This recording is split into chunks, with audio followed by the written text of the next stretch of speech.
எடுத்தாச்சு. நான் எக்ஸ்ட்ரா தண்ணி ஊற்றவே இல்லை, மாவும் எக்ஸ்ட்ரா சேர்க்கலை. ஒரு கப் அளவு மாவுக்கு 1/2 கப் தண்ணி கரெக்டான ரேஷியோவாக இருக்கும்.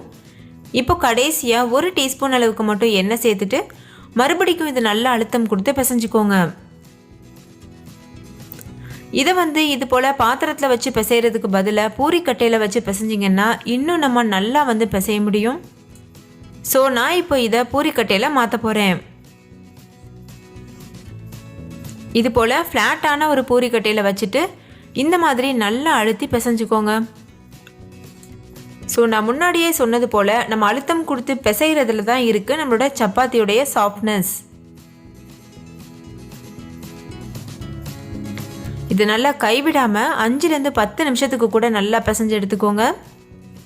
இது நம்மளுக்கு நல்ல ஒரு எக்ஸசைஸாகவும் இருக்கும் கைக்கு. ஆனால் கொஞ்சம் கஷ்டம்தான். ஆனால் சாஃப்டான சப்பாத்தி வர்றதுக்காக நம்ம கொஞ்சம் கஷ்டப்படுறது தப்பு இல்லை.